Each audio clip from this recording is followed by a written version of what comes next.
it and move the ball to the teammates to be able to help them out and score. I have Houston. I have Houston in six. I think that Chris Paul's leadership and experience in the playoffs will help out at least OKC to win two games. Unless like I said, Billy Donovan has to make those adjustments on how to stop James Harden. That's got to be the key in terms of not only scoring wise, but also going to be able to how the ball is going to move around and stop players like P.J. Tucker scoring and Covington, because those are players that benefit from James Harden. But I see the series ending in six games just because of Chris Paul. You got to respect Chris Paul. And I thought that, he would have been one of my finalists, at least top four for the MVP voting, because nobody at the beginning of nobody believed in that team. Okay, being in the playoffs and having a shot at least to being in the conference semis. But yeah, I have him Houston 4 and OKC 2. Houston advancing and facing the Lakers in the conference semifinals. The only way, I'll be honest, I was watching this game for a couple days now, the Houston Rockets and OKC. It's a little funny take that I have. If Russell Westbrook returns, that's how I believe that the OKC could maybe win one. I don't know, man. It's just let's see. I know they're playing right now, so let's see what happens. Speaking of unpredicted series, the Utah Jazz are leading the Denver Nuggets 2-1 in the round. So, what's your take so far in that series? That's the sleeper series right there. That's I believe that was the series that nobody was gonna watch in a way. It wasn't true exactly because you don't have those big names. But you have solid players. They play good basketball. Yes, and one good thing about the Utah Jazz is they have a solid backcourt. With Rubio, and you have obviously Mike Conley that came back, and congratulations on Mike Conley on his newborn child. He had to miss the first few games of the series. But, it is really, really interesting, this series. I believe they're basically, in a way, even, with, the Joker and, Gobert battling in Jamal. that paint. And it's really interesting. I think that Utah has a nice advantage, with Donovan Mitchell being their leader, their scorer, but also, he doesn't have to have that ball all the time, so he can even rest for the first few quarters and give those responsibilities to Mike Conley, which is one solid player, even though he's not fancy enough in terms of, giving you scoring or anything like that, but on a given night, he was lethal on those Memphis teams back in the day, especially battling my Spurs. So he is a good, solid player. And Ricky Rubio, it's Ricky Rubio. Even though he hasn't been that prolific NBA player like he used to be back in Europe, but he's a solid point guard. That's what they need. I see. Man, what do you think about that series? It's tough, right? I believe I had, if I'm not mistaken, Denver advancing. Just because, they have been more solid-wise in terms of the past few years. And they have talent, too much talent, too, in that team. Exactly. So I think I had, let me double-check real quick, but I believe I had Denver advancing to the conference finals, semifinals, sorry. But, yeah, it is a nice matchup. I wasn't expecting on Game 3 to Utah, dominating the way they did. That was a surprise. I think it was going to be a little bit more contested in that regard. But I have Denver, like I said, Denver advancing to the conference semis in, I believe it was, I cannot see, the matchup, but I had Denver advancing possibly 6, maybe 7 games, but Utah, you cannot sleep on Utah. They are a solid 6 seed. So let's see what happens. Yeah, Yeah, I believe this hopefully. series is really hard to predict, but I saw the faces the Denver Nuggets had yesterday. They were like so devastating for that beatdown they got yesterday, and I'm like, whoa. Yes. So maybe they get back on the right track. Hopefully they do, because I believe this series could go 7. Either way, that's why, like I said before, my first episode, I predicted Denver in 6. But the way they have been looking so far, Oh Utah yeah. looks the more dominating team. So Yes, they are. Yep. I don't know. So that one's gonna be hard to predict. So I will stay with Denver. Yep. Me too. I'm not gonna change. I'm My not gonna position change just my because. prediction, but Yep. looks hard that one. Speaking of good series, Dallas and Clippers. So far, the Clippers are leading 2-1 in that Yep. matchup. I'm excited for that And matchup. and not only that, but they could have been, trailing in the series if it wasn't like most people say that are saying that, if it wasn't because of the two technicals that Kristaps Porzingis got in game 1, which at that time was Stupid a call. turnaround. I hate that call. I hate that Yeah, call. That call shouldn't even I don't supposed agree to with it, but happen. Yeah. I think that decision there that the referee made changed completely the complexion of the game. Now I'm saying it wasn't, the referee's fault. You still have to play the game, but Yeah. energy-wise But and everything like this is that, star player. that changed. Yeah, Yeah. that changed the whole dynamic of that particular game. And you saw it on game 2. How they were able to continue that dominance and everything like that.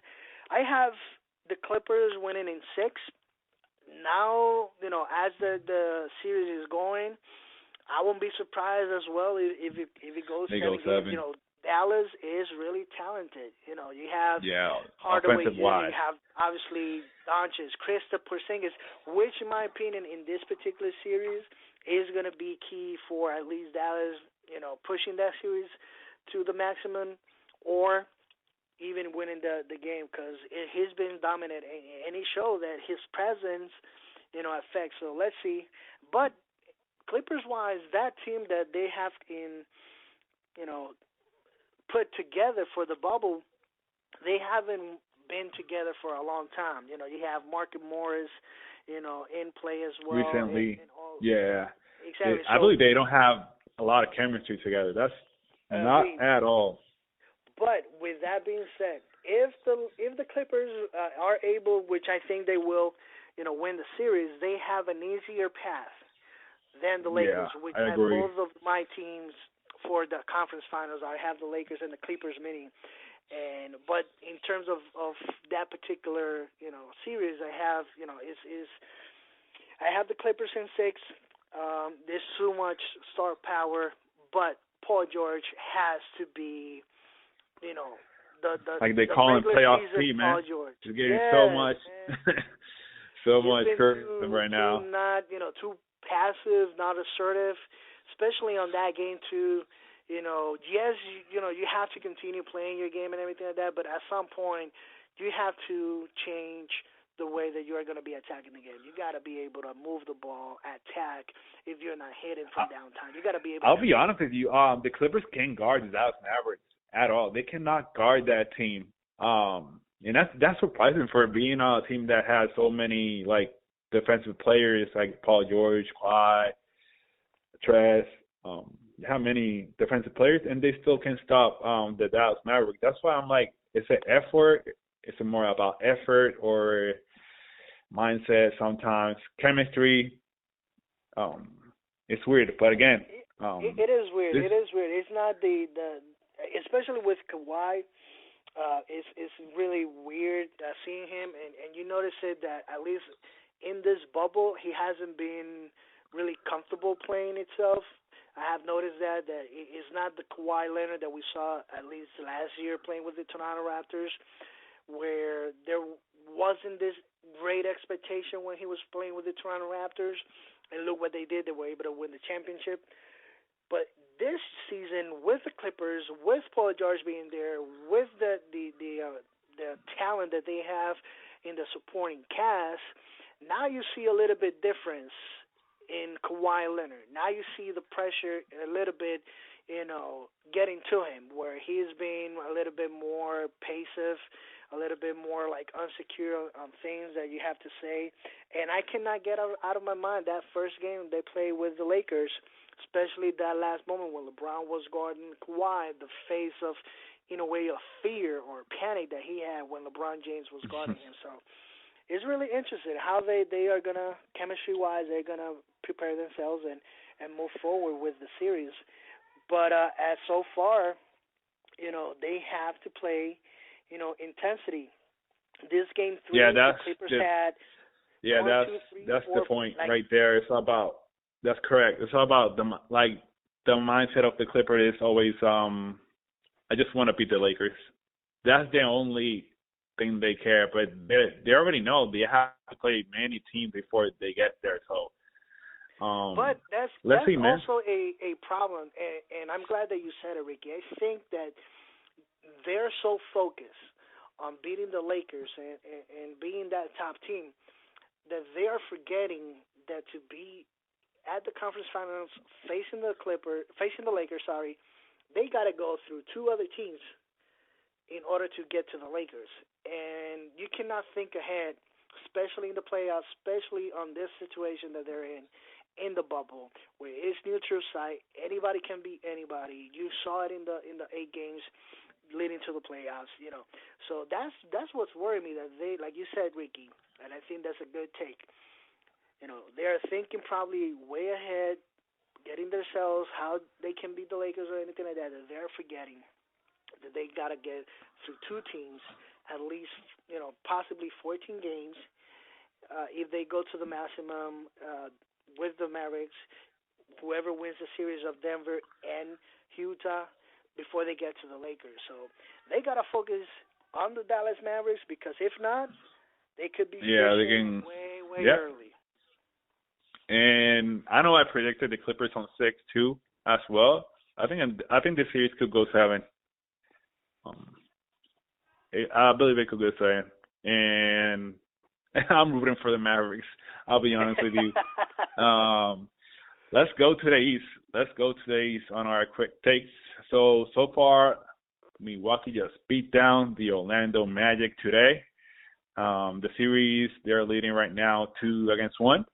It's funny because the first game, I don't know if you remember, we were actually, man, the Magic, they destroyed the Milwaukee Bucks. And they did it without Aaron Gordon and Carter Williams being out and dominating, because it wasn't that they were beating the Milwaukee Bucks, is the way that they were doing so. Exactly. Nikola Vucevic had a spectacular game. He did. But now everything is turning normal. Like the first seed is playing at the first seed. Exactly. So now everything is going normal, just like, hey, this could be something hopefully good for everybody, that it is in this situation of the pandemic, that, now all the teams are getting back to normal, how it should be, the true number 1 against the true number 8 seed or anything like that. So hopefully that's good news for us. But man, how the tables has turned. Those last 2 games of Milwaukee, 111 to 96, 121 to 107 today. Yeah. Man, it's impressive, and not only Giannis is bouncing back, being really dominant, but the team as well.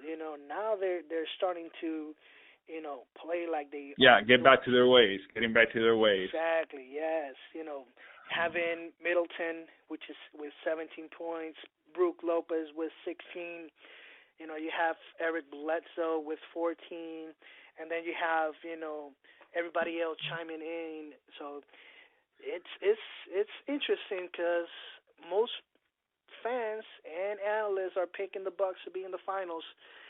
I am not, and I'll hold on to that for later on. But Wow, it's impressive how they are playing, and